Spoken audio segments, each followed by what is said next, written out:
Your show will go live in 5 seconds. 4, 3, Muted. 2, 1.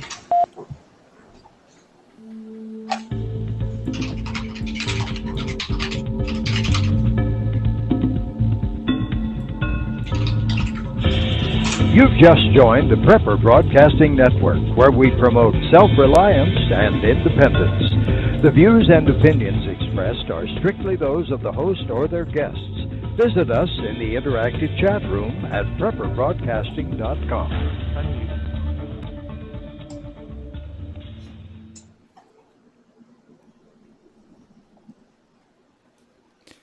Build a wall. That was the solution to the problem. I'm not talking about President Trump's plan tonight. Don't worry. We're not going to go there. I'm actually talking about 1652 in New Amsterdam. Director General Peter, and I'm going to butcher this one, it's a Dutch name, Stuyvesant, had a problem. The Dutch settlers were letting their pigs, along with all their other animals, run rampant. And this was a big problem. You see, there was a wall building that was going on, and Peter ordered that this fence be built around with an earthen wall to keep these hogs out. Now, the wall wasn't just to keep the hogs out, and we'll get to that in a minute. But that was a major part of the problem. Part of the construction efforts in this city, the problems they were facing was building while hogs were running rampant. And he wrote in a letter in 1653 how the newly formed city government, he wanted them to know that the fence had not been completed. Portions of the fence had actually been built but been knocked down by hogs. And he urged them to continue on construction and to get it finished.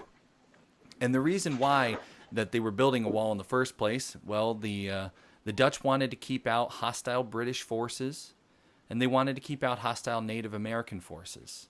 And it began as just a picket fence, and it slowly was being expanded to a 12-foot high barrier over the years.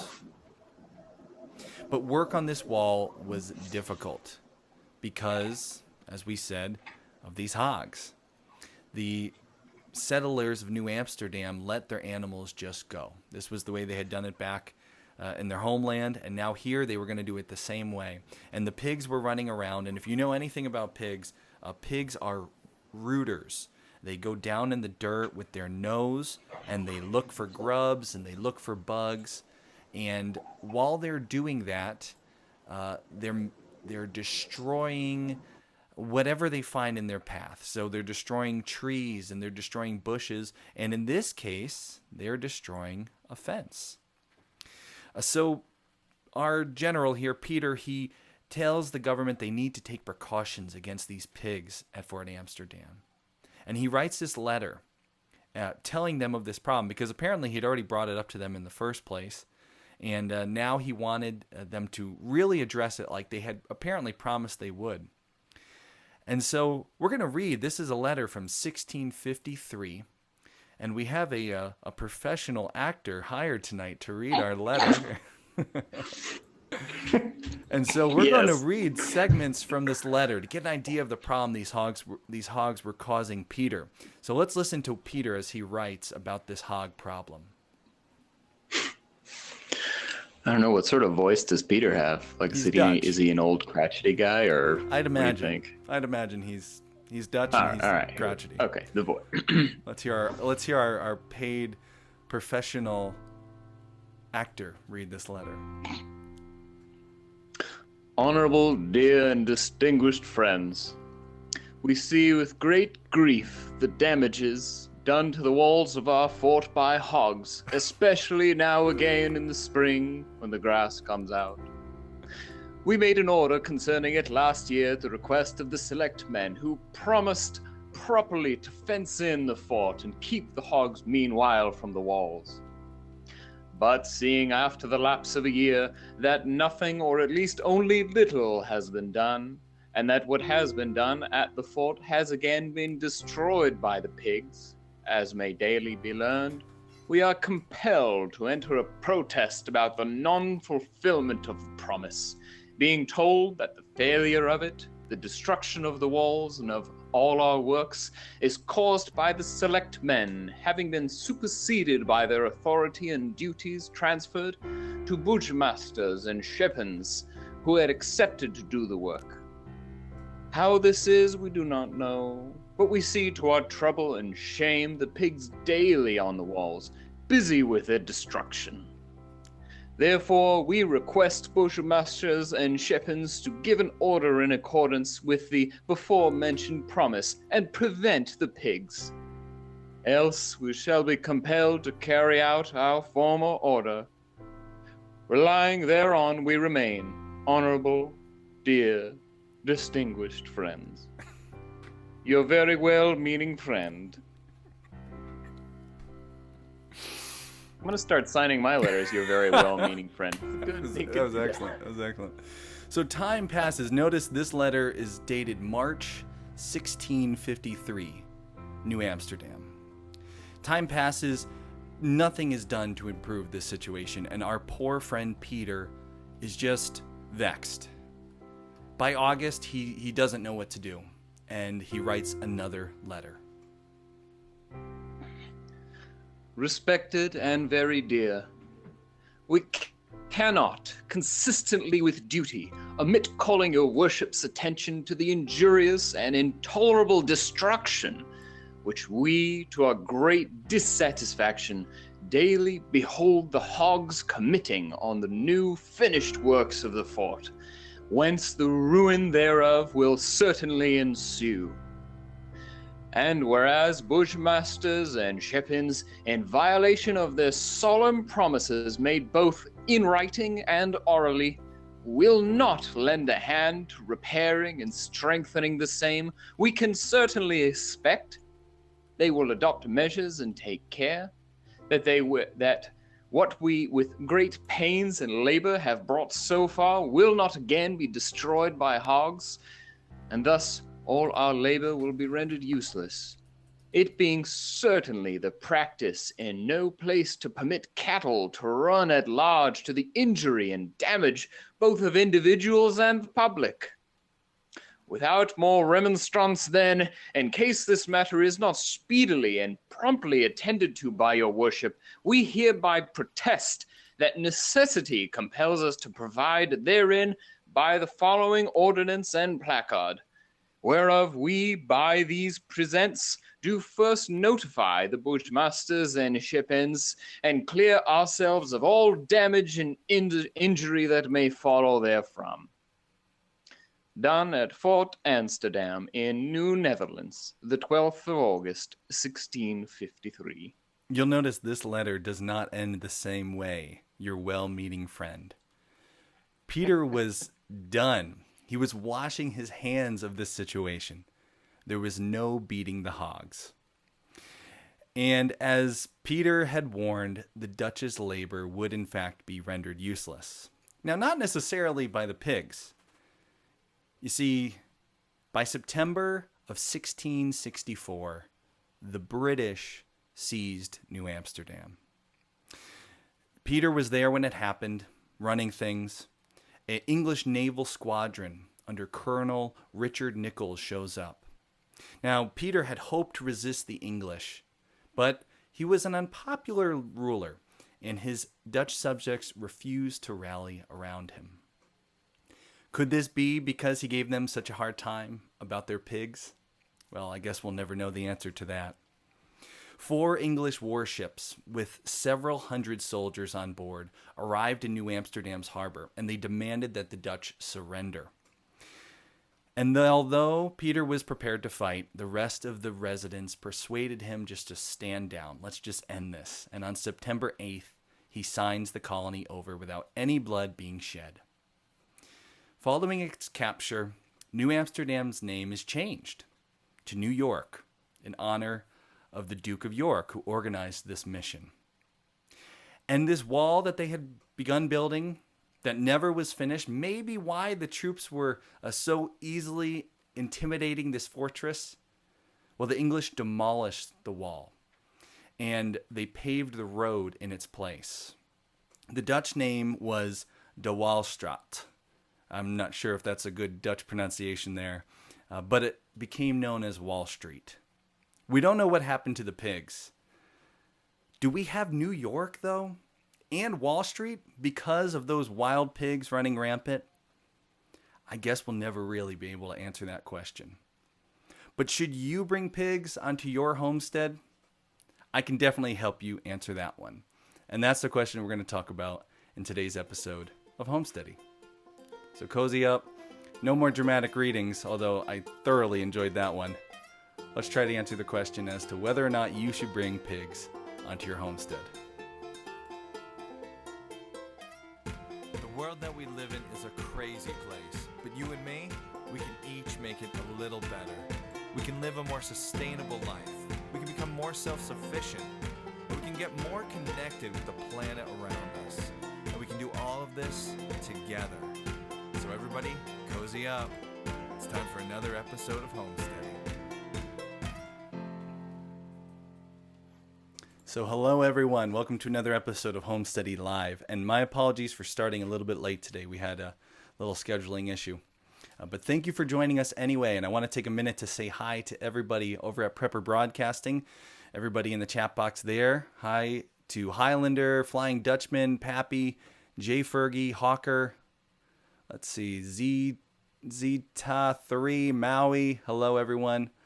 And if I missed you, well, hello. I think, did I say Pappy? And then over in YouTube, let's say hi to everybody over there too. We have some familiar faces. Dolphin Man, of course. Jamie, Brian. I'm going to say it's Daddy is a Go Gardening. Dave, is that right? Lossif. Ben, thank you for the super chat. $4. Guys, the show is brought to you by our super chatters. Ben just donated $4 to the show. Ben, you're great. Thanks, man. And he wants to know if we can make a Highland cattle video. We will definitely look into that, Ben. Freaky Geek, Joss D, Lindsay, Robert, Melody. We have a lot of familiar faces. So thank you for joining us tonight, guys, for this special episode talking about my absolute favorite animal to bring on the homestead, pigs. So we're going to have Accountant Mike. You there, Accountant Mike? Can they hear you? It looks like you muted yourself. You can unmute yourself. I'm here. I'm unmuted. Do I have to talk in that ye olde voice this whole time, or can I talk No, my normal we'll let that. You can stop. Although, I don't know, maybe if we'll have everybody vote Lord. in the chat boxes if they prefer you to talk. Nope. I ignore the chat box. Not important. That was some excellent reading, worth every penny. I'm glad I hired you as a professional. What's the word? Worth every 0 pennies you paid me for it. So pigs are an awesome animal for homesteaders, and tonight we're going to get into this, and Accountant Mike's going to join me for this whole episode as we go through. We're going to cover the topic of pigs, and I have Mike with me tonight. We don't have a special guest tonight because I guess tonight I'll be the special guest. I've been raising pigs for 5 years now, and the method we're going to talk about, I'm going to share everything that we do. But Accountant Mike's going to be here with us and asking questions as if he were the person contemplating bringing pigs into his homestead, his apartment homestead. I think that could work. Am I? Yes, pigs are probably the perfect animal to start with, right? Oh, That's yeah. what I've heard. Yes, definitely. So pigs are an awesome animal for homesteaders and small farmers. They were known as mortgage lifters. People used to refer to pigs as mortgage lifters, and that was because they were so profitable. They were an animal, and Accountant Mike's going to perk up at that already. They're an animal that you could bring onto your homestead, you could feed and take care of, and then you could sell, feed your own family and sell to surrounding families, and you could totally not only cover your costs, but you could earn so much profit from this enterprise that you could be paying off the cost of your land, the cost of your home with the help of these pigs. But as our friend Pete would remind us, pigs are probably not right for every person in every situation. They certainly were not very good for those New Amsterdammers. Is that what you call them? Sure. So who are pigs right for? Are they right for your homestead? That's the question we're going to get into tonight. Are they right for you? So first, let's talk about what is the right kind of homestead to have for pigs. what does your place need to be like for you to bring this animal? Because it's not going to work in every place. So what's the land look like for pigs? When it comes to the property, there's a lot of different things that can work for pigs. You can have grass. You can raise pigs on grass. Thank you, Jamie Bailey. We got another super chat. You guys are incredible. We're going to have to do a special break for our super chatters.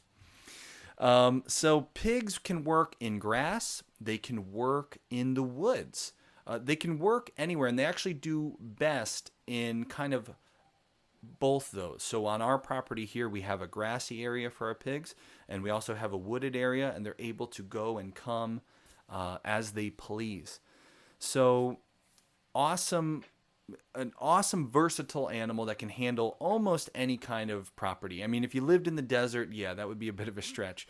But if you have, hills, if you have rocky property, a property like ours, which initially was not very good for cows, and we're doing a lot of restructuring to our property to make it better. But a property like ours, which is full of ledge and uneven, and you almost would worry about a larger animal maybe breaking a leg or, getting hurt, a pig can handle no problem. The biggest thing I think before you dive into the idea of getting pigs is thinking about your space on your property, the space from your own home and the space from your neighbors' homes. And the reason why is because pigs do have a certain smell. And I worked with pigs all day today.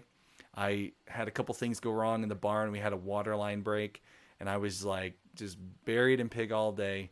And I think I finally have gotten the smell of the pig off after 2 showers. But they do have a smell. And you will hear people say if you raise them on grass and you raise them outside, that smell is, there is maybe no smell if you raise them out on pasture. Well, there always is some smell to the pigs. And if you have them outside in the right situation, it's going to be very, very minimal.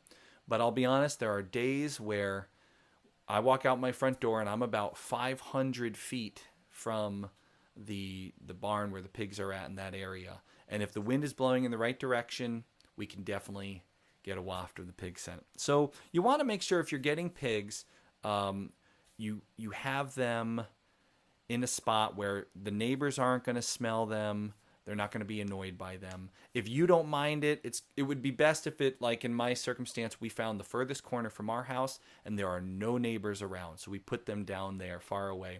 And that way you don't deal with that smell. And if you do have them outside on grass and you keep good care of their area, the smell can be very minimal. But there is a smell, so we can't ignore that. Another thing you want to make sure before you bring pigs onto your homestead is that you're legally allowed to have pigs. And this is an important one. You might be surprised by this. There are towns like our town that are very, very easy and laid back as far as what animals they let you have. We can have as many chickens and as many goats and as many horses as we like. But there were town ordinances regarding pigs in our town and in our state even. So before you wind up bringing pigs onto the homestead, you might want to look into that, especially if you have neighbors nearby who you think will be a problem, who may complain. So that's something to consider. Once you have an idea that your land will work for the pigs and it's okay legally and the town isn't going to get involved, then you got to think about your infrastructure. Do you have a barn to put them in? Do you have a 3-walled structure that you can raise them in? Pigs throughout the spring, summer, and fall, you can put them in a kind of lean-to, a roof over their head. I like to have 3 walls in case the wind's blowing and the rain's pouring, but they do just fine as long as it's not too cold. And you'll also need to make sure they have access to their water. So you don't want to be carrying 5-gallon buckets of water out to the location you're thinking about bringing pigs. It's best if you have a hard line of water run out to where your pigs are, and then we install what's called a frost-free hydrant, so you can turn that water on and off even in the wintertime, and you don't have to worry about it freezing. And you need to be able to deliver feed. Pigs are heavy feeders, and you cannot just feed them grass and expect them to grow. You need to bring pig feed to your animals. So find a spot on your property like ours that's far from your house and your neighbors, where there's a road right up to it, that you have water already in that location, and that you can drive a car up to or a truck up to and unload a pallet's worth of feed. If you have all that and you have the ability to move pigs to this place and then maybe out to the processor or to a different location on the farm if you're thinking about processing your own, if you have all that covered, then you're probably in a great spot to consider bringing pigs onto your property. And if you've decided that, yes, I can say yes to all these things, this, and this, we're on to the next step. What are the right kind of pigs? What should you expect to pay for them? And what are you going to get back from those pigs? And we're going to dive into this subject in just a minute. First, we're going to hear a word from our sponsors, and then we will dive into the topic. And we're going to definitely take some questions tonight. So if you have any questions, make sure to tag me in the chat box at Homesteady in either chat box on Prepper Broadcasting or on YouTube. And wow, Greenbrier Farms just gave us a $25 super chat. So this episode was officially brought to you by Greenbrier Farms. Give us a website we'll send people to, guys. Thank you so much. Let's take a break, and we'll come back right after this. Take your prepping plans and survival skills to the next level. Go to survivalsullivan.com to find a treasure of no-fluff prepping information on wilderness and urban survival, stockpiling, and much more. Everything you need to protect yourself and your loved ones. Go to survivalsullivan.com now.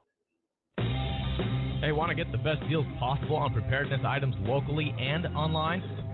Check out the American Preppers Network Buyers Club membership, APN Gold. APN Gold members get exclusive benefits, including access to discounts and specials to the best preparedness stores on the web. Save big by getting APN Gold today, online at apngold.com or dial 1234-JOIN-APN. That's 1234-JOIN-APN or apngold.com. We have exciting news. You can now afford to have your own freeze dryer. That's right, for the first time ever, it's possible to have a freeze dryer in your home. It was invented right here in America by Harvest Right. With this new appliance, you can freeze dry your own food and it will last 25 years. Imagine freeze drying fruit, vegetables, meat, and your own homemade meals. It's as easy to use as a microwave. Learn more about this amazing home freeze dryer at harvestright.com. Again, that's harvestright.com. All right, we're back, guys. And before we get going here, special thanks for those of you who are watching on YouTube. There's the super chat button, and we've already had Greenbrier Farms, Jamie Bailey, and Ben Newman give us amazing super chats. You guys are incredible, and you're helping to keep the show going. So thank you for that. And if you'd like to help us doing what we're doing here, you can hit that super chats button. We really appreciate it. So thank you so much. So now let's jump into this topic, and make sure to tag us if you have questions so we can get to them in our section. So Accountant Mike, you there? Yes. Yes. Let's say you're thinking about bringing pigs onto your homestead. Right, into my apartment building. Right. So you listen to what we just went through, and do you think your place is the right place for pigs? You know, there's one or two, small little things I got to deal with, but for the most part, I'm totally ready. You're good. Yeah, for sure. You're on the second story, right? That you got a balcony it's not garden. that hard. They could just walk up the stairs. It'll be easy. So let's talk about breeds for you, Accountant Mike, because I want to make sure you get the right breed. All right. And what do I get? In your situation, maybe one of those little pot bellies would be perfect. But yeah, like the little cute ones that can fit in the cup. Yeah, teacup. Yeah, those work. Yeah, teacup pig. This is a question: which pig breed should I get? It's a hard one to answer. The first thing you have to consider are what is available to you. Now, you're going to see when you start looking on the internet, I want to get my own pigs. You're going to find all these weird, unique breeds. You're going to see the Ossabaw Island pigs. Accountant Mike's getting a smirk already. Google this one, Accountant Mike, Mangalitsa. Mangalitsa. Mangalitsa. I'm not sure if I'm pronouncing that one right, but Google that and tell me what you think of that pig. What? Yes. Describe. Mangalitsa. So Mangalitsa pig. You're going to see all kinds of people selling expensive, rare breeds that are just strange. And Another super chat from Vince Russo. Thank you, Vince. The You guys pig are with amazing. fur. The pig with fur. This is the Mangalitsa, and it's supposed to be. I'm not cool with that, man. Yeah, it's supposed to be this incredible tasting pork that you've never experienced, and restaurants are selling Mangalitsa pork for so much more money than you could imagine. The pig actually has fur on it. It's wild. So guys, Google it at home. Wait, here, hang on. I can move my thing. So It Accountant literally Mike's has showing you fur some on it. pictures Look here. at that. It's a very strange looking animal. Oh, that's so weird, man. My advice is steer clear of the weird breeds because you're going to pay so much more money for the weird breeds. And unless you live near where Accountant Mike lives, near the city, where you have restaurants who are trying to sell a very high-end product and can do, ask that kind of money for it, you're going to have an impossible time selling your pork for what you would need to make up for the loss of these that you've spent on these rare breeds. So forget the rare breeds. Now, stepping aside from these crazy weird breeds, you find yourself asking yourself, should you get a cross? Should you go with the kind of commercial breed of the pig? Or should you get a heritage breed pig? And when it gets down to this decision, it's more up, in my opinion, the best way to approach this is to ask yourself, what is available to me in my local area? Do I have a farmer nearby? Because myself, I've raised Tamworth pigs. I've raised the Hampshires, the Berkshire, the Yorkshire Landrace Cross. I've raised all those different breeds. I've eaten each one of those. And at the end of the day, taste-wise, I have never found a difference in breed. Now, I have found a difference in breed as far as how they grow, how quickly they grow, and the body conformation. And so that might help you decide. But as far as flavor and quality of meat goes, the biggest difference you'll get there is not in the breed, but in how you raise them and what you feed them. So if you have a farmer near you who's raising Tamworths, and he's a farmer who's willing to take some time with you and talk to you and help you learn how to raise these right, go with a Tamworth. Jay Fergie in the chat box over at Prepper Broadcasting mentions they're known as the bacon pig. Tamworths are known as a bacon pig. We found ours had definitely some delicious bacon. So yeah, go with a Tamworth. If you have someone near you that raises Berkshires have really nice muscle conformation. And if the farmer is a good fit for you, go with the Berkshire. All I suggest when you're deciding on breed is it's more important to find a farmer who has quality animals, who is willing to take some time with you, to explain things to you and help you get off your feet, and who you can rely on for pigs, hopefully year after year after year. If you find that farmer, it doesn't matter what the breed is, as long as it's not crazy expensive. So in that case, if you find multiple farmers and now you get to pick, what is the breed that I suggest? We here on our farm like to raise the Yorkshire Landrace Cross. And this is a more commercial pig. It's the pink pig. It's not a heritage breed. The reason I like these pigs is they grow a little bit quicker and they're a very long pig. So you actually get an extra pork chop out of these pigs because of the length. The farmer I buy them from is a fantastic farmer. We're going to hear a little bit from him in a few minutes here. He's got a great program there, and his animals are great quality, and I can rely on him every year for good quality pigs. So that's why we go with this pig. It's a good quality pig, and it's a great farmer to work with, and I can count on him year after year. So that's the best advice with breeds, is just find what you have locally that is easy to do and a good quality product and go for it, as long as you're not getting price gouged because it's some rare furry pig. So once you've decided on your breed, how many? If you've never done pigs before, how many pigs should you get? You remember, Accountant Mike, our first 2 pigs? No. You don't remember us bringing the first 2 on the farm? We brought, this is like 5 years ago, I guess, 5 years ago since we had our first 2. And they were this breed. They were in the pen in the back. And at the time we just had a 16 by 16 pen. And these pigs did fantastic in that. It was an awesome experience. And this is what I always suggest is raise 2, because you'll be able to handle 2. You'll be able to keep up on their water needs and their feed needs. And once you do your first 2, you'll have enough meat for your own family, and you'll have enough to maybe share with other family members and friends. Maybe try to sell a little bit on the side. If you had to, get a chest freezer, you'll be able to fill a chest freezer with the 2 pigs, and you can eat that year round. And what will happen is you'll catch that bug. You'll say, "Ooh, I really like having pigs," and maybe 2 will become 4. And for us, it went 2 to 4 to 6 to 12. Last year we did 12 pigs, which was a little bit insane.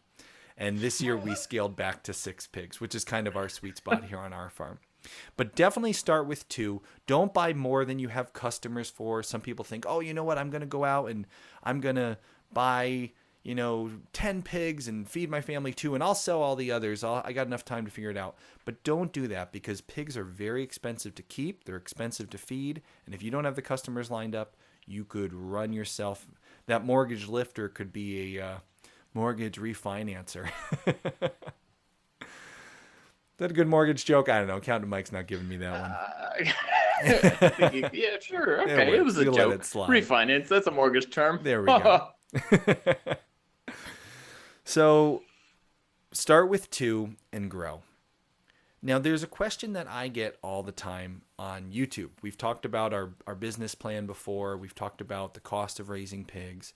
And people ask me all the time, why don't you just buy 2, grow them, and then breed them and raise your own, so you don't have to buy the feeder pigs every year. Feeder pigs actually every year cost me about $100 per pig. And I know in some parts of the country you're thinking, "Oh my goodness, I can get a pig for $15, or I can get a pig for $25. In our area, a good quality pig runs $90 to $100, and I spend on 6 pigs $600.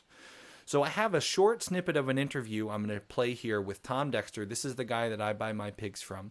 He's been in the pig business for, his whole life. His grandfather started the farm and they had pigs.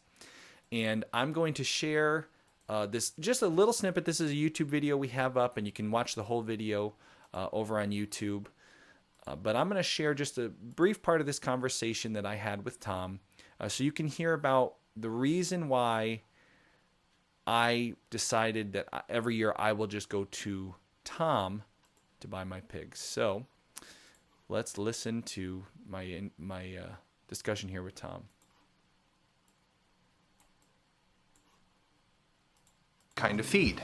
I also get asked all the time, why don't you raise your own? Why don't you just have your own sow and your own boar? You could save a ton of money if you just raised your own. I talked to Tom Dexter, my source of pigs, just recently about this subject, and he brought out 3 great points. The first point that Tom talked about was the fact that just 1 sow and 1 boar for 1 litter a year is not really good for your actual animals. You see, a sow and a boar should be mating as much as they are ready to. Anytime that sow is open, the boar should be mating her, and the boar should be mating year-round. Well, you have a chance of her, if she's been open too long, not being able to be bred, or him, the boar is temporarily sterile from not using, and he has to keep, going and breeding others, where I don't have that problem here, because I keep using the boars. Okay. When you just have the 2, you essentially have all your eggs in one basket. Pretty much. And if you run into problems, that could ruin your whole year. Well, yeah, or if I had 10 sows with 1 boar, and I'm trying to breed them for spring litters for now, we're in March, and I have customers starting to pick up pigs, and that boar hurts himself, or, he's not interested in doing his job. Right. That's why I keep more boars than I need, so it's like a little insurance policy to keep, because I have to have pigs for you people. Right. And if your 1 litter all year depends on those 2 working together, and they're shut down, well, you're out of business for the year. Tom has 4 boars and many, many sows. That way he's always got somebody who's ready to breed. The second reason that Tom talked about why, and which I agree with, why I don't have my own breeders, is because of the work involved in keeping a sow and a boar. These feeder pigs I keep for 5 months, and then I'm done for the year. From fall to early spring, I get to take time off. Feed and care year round. How much work is there in just feeding and caring a pair? Well, we had 14 inches of snow a few weeks back, and they don't like to go outside to do their thing, and you know, so they do it in the barn. And so they're not. You know, so then that's more for you to shovel and clean up in the barn. Yeah, because they're only like, some of them sows that are really pregnant are only like 12 inches off the ground, so they're not going They're at 14 inches. Yeah. Some days I wish. You wish you were buying feeders? Yeah. I wish, hey, Austin, you know, are my pigs ready? Where are my pigs ready? Yeah. But I love taking the winter off. Taking care of a boar and a sow, delivering that much feed in the winter, working with the water, it's so much work. And I have wintered pigs in the past. I don't feel like doing that. So I'm happy to take some time off and let Tom do all the work in the snow while I enjoy sitting by the fire, and come springtime I pick up my feeders. Now the last reason I don't raise my own, and this is the most important one. Everybody on YouTube who has left this comment for me, why don't you raise your own? You could save so much money. Well, because it's not true. I actually couldn't save any money unless I were raising way more pigs. a sow's going to eat about a ton of feed a year. 1 ton? Yeah. Okay. Right now, we're going through a little more than a ton of feed a week on the farm. That's for the sows and the baby pig feed, you know, that I get. And you get a ton of feed at a discounted price because you buy in bulk. Well, yeah, right now it's I think it was $3.75. I just got $3.75 for a ton. Yeah. I pay about $600 for that same ton, and Yeah. that's what most of my viewers. If you were just getting 1 sow and 1 boar, they probably couldn't even buy a ton all at once because it would sour by the time they'd gone through it. Yeah, well, palatability is a big thing, and you want to keep it good. You know, in the winter like this, it's not a problem, but you know, July and August when it's, you know, really hot, and you got to feed those pigs. Right. So here's how it works out. A boar and a sow in a year will each eat a ton of feed. My ton of feed costs about $600. So 2 tons would cost me $1,200 throughout the year to keep that sow and that boar going. I right now have 6 pigs. 3 of them are for my family, and 3 of them are for the different families that I sell pork to. I don't have enough customers for any more than this year. I could probably sell an additional 1 or 2. Out of the blue this year, I probably wouldn't be able to sell many more than that. So if you do the math, these 6 feeder pigs cost me $600. Keeping a sow and a boar for the whole year, that would cost me $1,200. I would actually be losing money. If I raised 12, I would break even. So you can see the rest of that video and the rest of that discussion if you head over to our YouTube channel. And see here, if you head on over to our YouTube channel, and it's one of the most recent videos on pigs, and I'll put a link in the description of this video too. But essentially, the 3 reasons. I have a question. Go for it, Accountant Mike. What is a sow?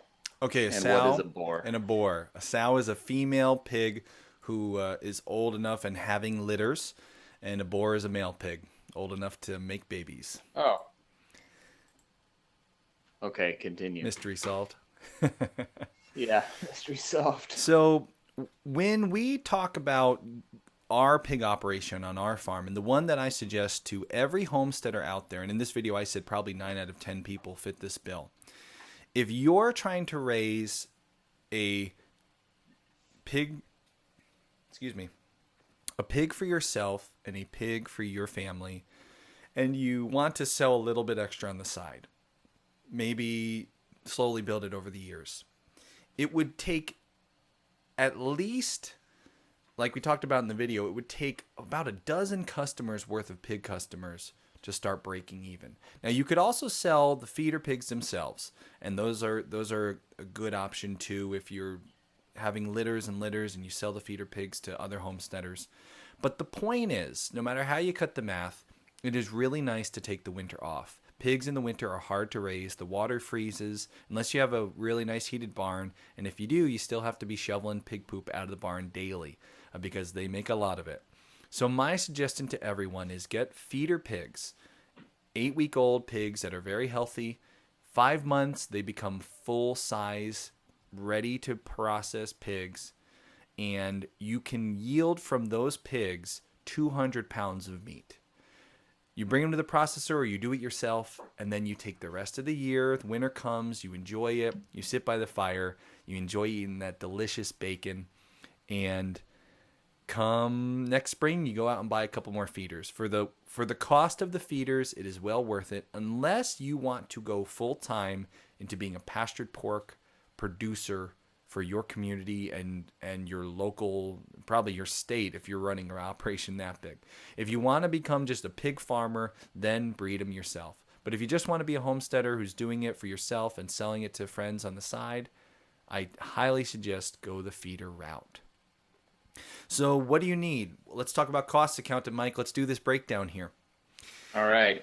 I'm so ready. Your first year. First of all, my first question is, you use the expression cut the math. What on earth do you mean? What did I say?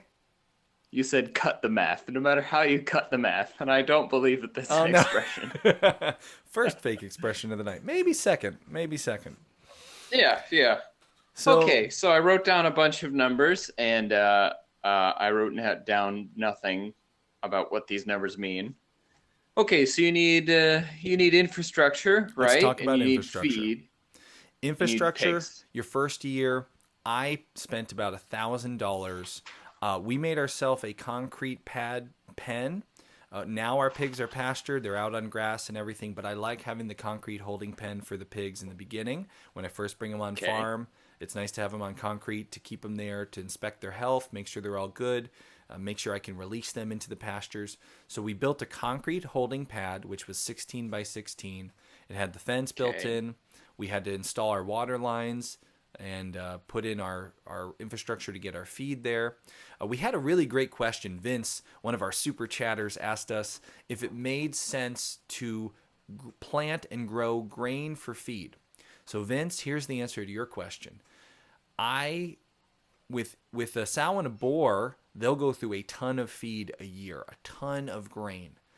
The feeder pigs that we raise, I buy every year for 6 pigs, I buy a couple tons. So that is a ton of grain. You would be much better off if you want to provide your own feed for your pigs. Grain is not the way to do it for a small-scale homesteader. Much better, especially one in Norwalk, Vince. Wink, wink. Vince is a local. You're much better off getting, for example, get yourself a cow and then use the grass-fed cow's milk, separate it into whey, and feed the whey to the pigs. That's a high-protein feed that is much easier to produce enough of than, for example, doing your own grain. So I would not suggest thinking you're going to grow enough grain to feed your pig. And you can feed your pig garden scraps. You can feed them stuff from stores nearby that are throwing things out. But pigs need protein to grow. And so you are most likely, unless you're feeding them enough whey from your family cow, which a lot of farmers do that. They have the cow and they feed the pigs with the cow. But if you're just getting a bunch of stale bread from the bakery and, garden clippings and lettuce, you're going to need to still give them some good protein feed. We got some really good tips. Some people are saying boiled eggs, lentils. They love cabbage, Highlander's saying at Prepper Broadcasting over here. So people give them everything. And trust me, I love giving the pigs table scraps. One of the best things about having pigs on the farm is that all the slop goes to the pigs. But when you are raising a lot of pigs to grow full size to feed your family, you are going to need to supplement their diet with feed. So we're coming up. It's 10:15 here. I want to make sure we fit in our everything here. So we're going to talk about, we got feeder pigs are $100 each, Accountant Mike. Your infrastructure for the first year is about $1,000 is what I spent. You could definitely do it cheaper if you already have some fenced in areas. If you don't have anything starting from scratch, fencing, you could still do it cheaper. But I spend $1,000. Feed per pigs, I spend from anywhere from $200 to $400 per pig per year. I buy a GMO-free, almost organic feed, which is expensive because that's what my customers want. You could get conventional grain, and you can supplement the heck out of their diet with your scraps and whatever else you can get, and you could be more on the $200 side or less. Somebody over on YouTube just said they bought their feeder pigs way cheaper, and they spent, what did they say, $160 for a ton of feed. That's a great price. Greg Wool. That's an awesome price, $160. But anyway, we do about 2 to 4 is my number. And then butchering.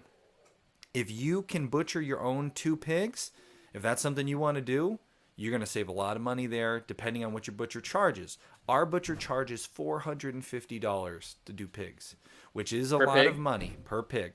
But remember, I'm selling mine to customers at a premium price, and I want my product to look like the supermarket's product, but taste even better.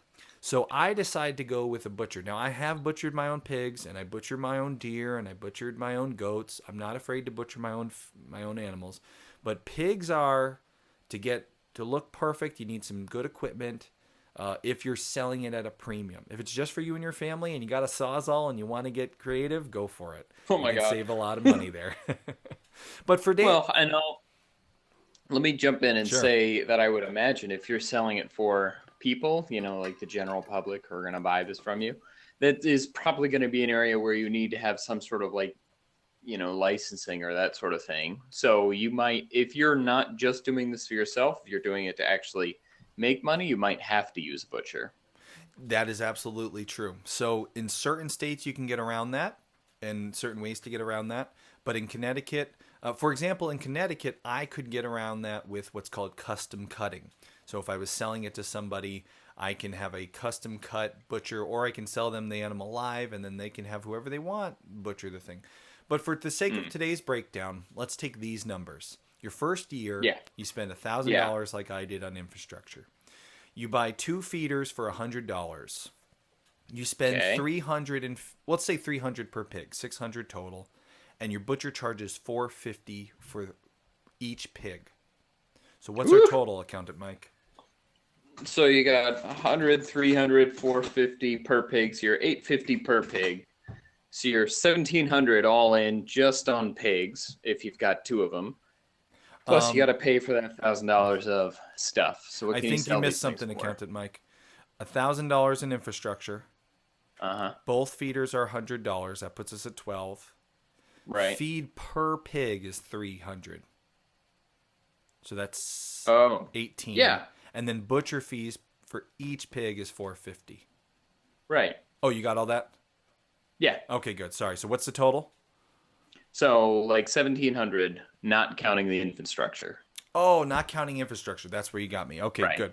So now, from that, you get 400 pounds of premium pastured pork, which we didn't even talk about this. Pastured pork is so much better than store-bought pork.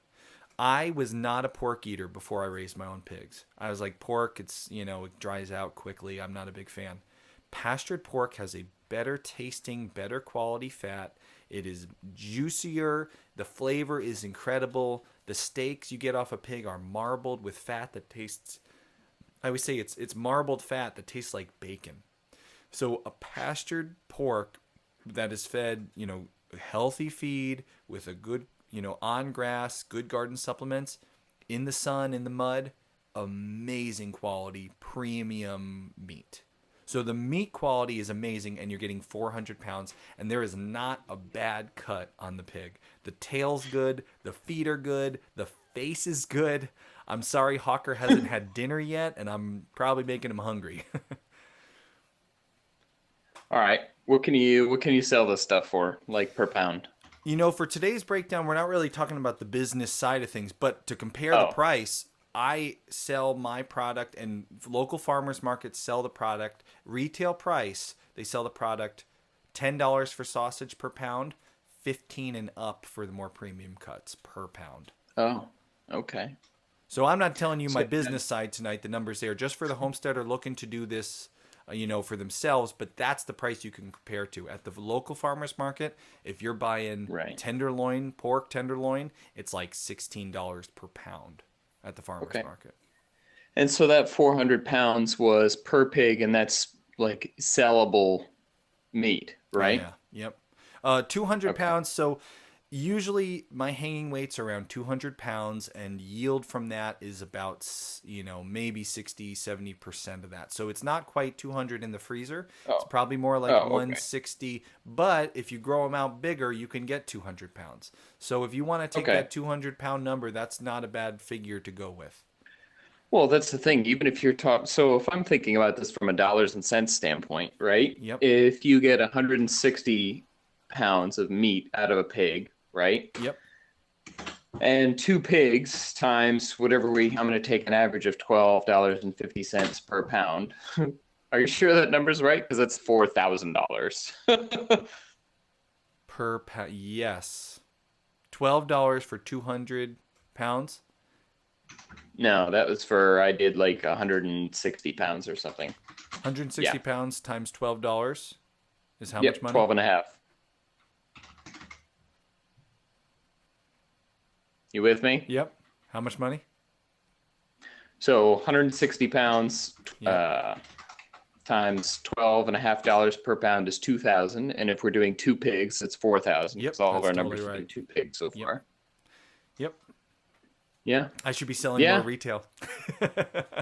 Yeah. What are you doing? So just so everyone knows, I don't sell retail. I sell wholes and halves, and I sell much cheaper because I don't feel like doing retail.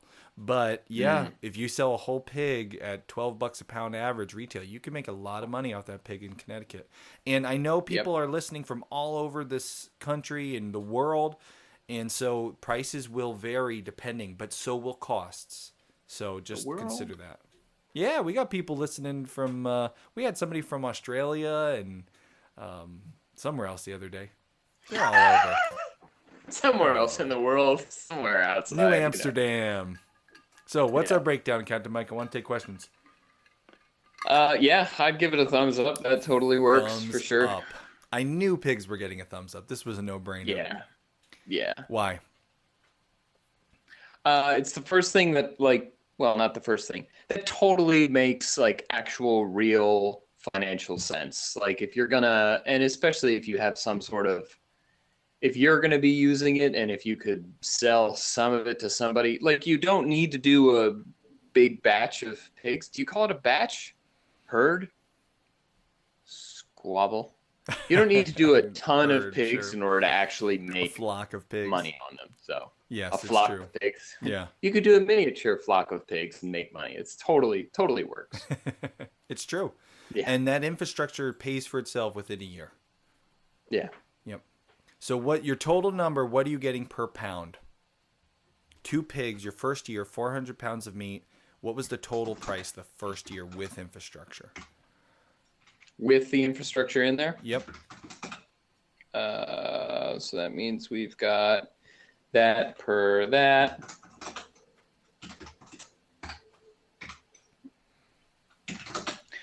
You're ending up, after all of your costs, after everything, you're netting about $4 per pound.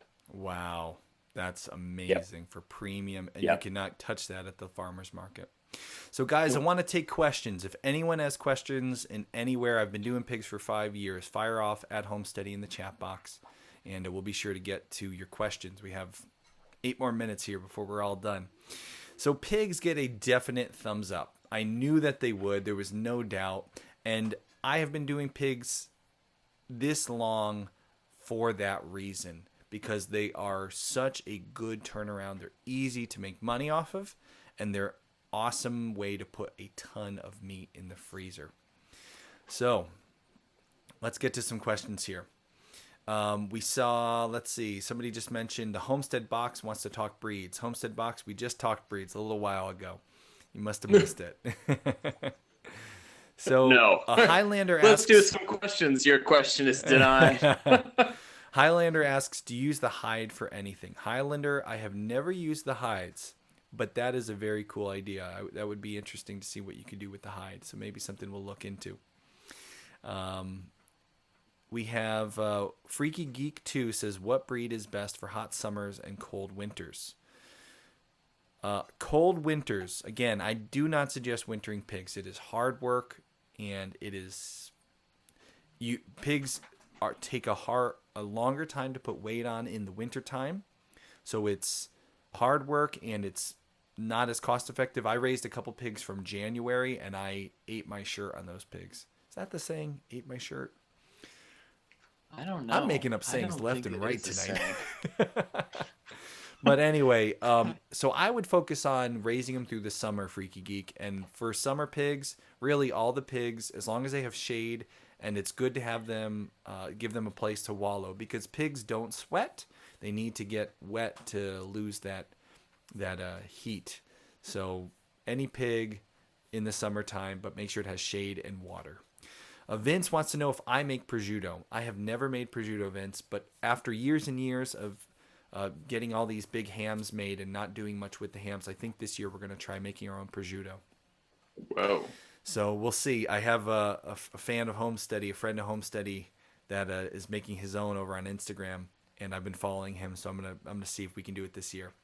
Continuous feed or rationed feed? Brian Miller wants to know. Brian, absolutely continuous feed. I let my pigs eat as much as they want whenever they want, mostly because it's just easier to maintain an animal that way. It's easier to just give them access to the feed and let them go, and I want my pigs to get as fat as they can. So,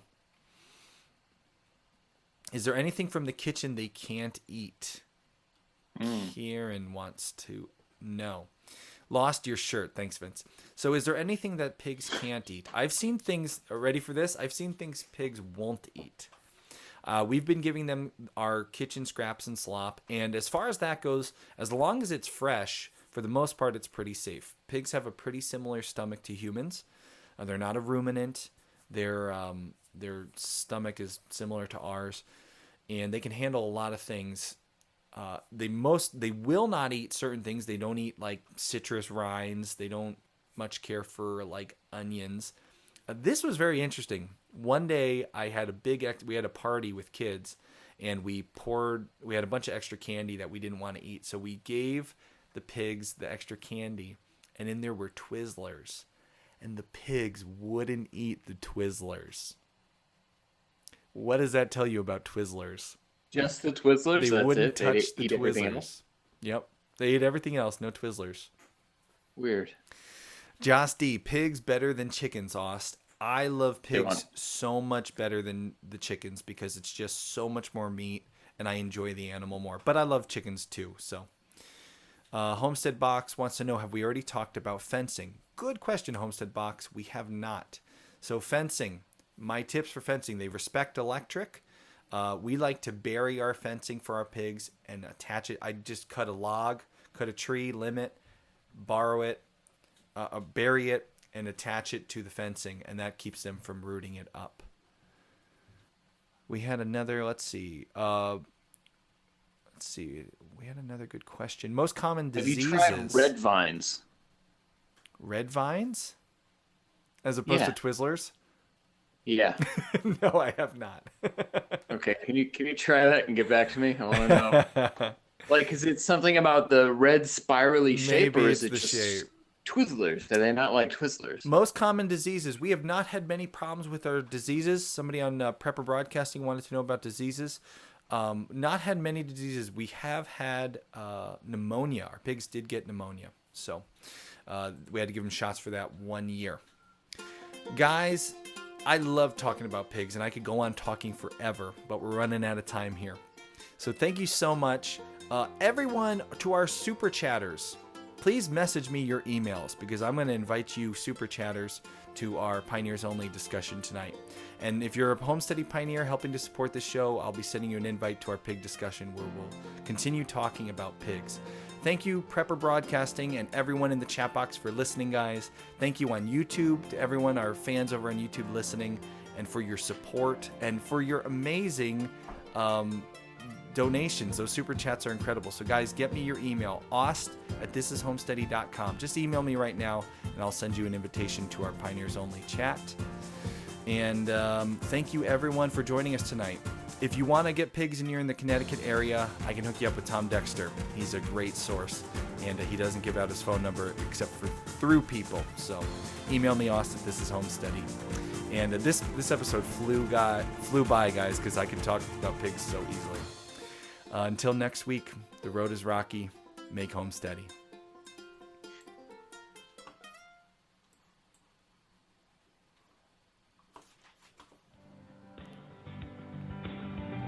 Muted.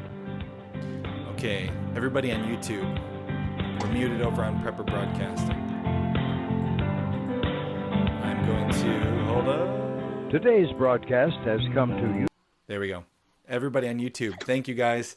Prepper Broadcasting, the one that keeps us to our time limit, but on YouTube we got a little more freedom. So for our super chatters and anyone else who would like to join us for tonight's Pioneers Only discussion, you can become a pioneer over at thisishomesteady.com. If you become one tonight, you'll be invited. Our super chatters, please email me, Aust at thisishomesteady right now, and I will just email me, say hi, and I'll send you an invite. So Ben, and let's see, we got Ben, we got Jamie, we got Greenbrier, and Vince. You guys are amazing for those donations, and you're welcome to join us for the next Pioneers Only discussion where we're going to talk about pigs. And everyone else who's been here watching and sharing our videos, guys, we are almost to 10,000 subscribers on YouTube. So thank you so much for your support. Thanks for following our channel. And I just wanted to shout out everybody here before we go. So just going to go through the list here. We got Shunami Water says thanks. Mike Hayden, there he is. Vince, Joss D, Holger, Peoria Dude. Hey, Peoria Dude. Brian Miller says red vines are horrible. Sorry, Accountant Mike. Lindsay S. Red vines are great. Freaky Whatever. Geek, thanks for joining us. Joss D, of course. Amish Country Homestead. Do you have to take them live to your butcher? Yes, we do, Amish Country Homestead. Brian Miller, again, hello. Greenbrier Farms, thank you guys for supporting the show. Midwest Authentic. William, Kristen, Jamie, Bailey, thank you for supporting the show, Jamie. I think that's just a Homestead Box. Thanks for joining, Homestead Box. Karen, William, guys, thank you so much for joining us tonight. And we really appreciate it. This was our most attended show. We had like 50 people here tonight, Accountant Mike, talking about pigs. So that's pretty awesome. It is riveting. Guys, we've really enjoyed this discussion with you, and we will catch you next week, and we'll be back to 9 o'clock next Tuesday. We went a little bit late today, but thank you for joining us, and we will see you next week.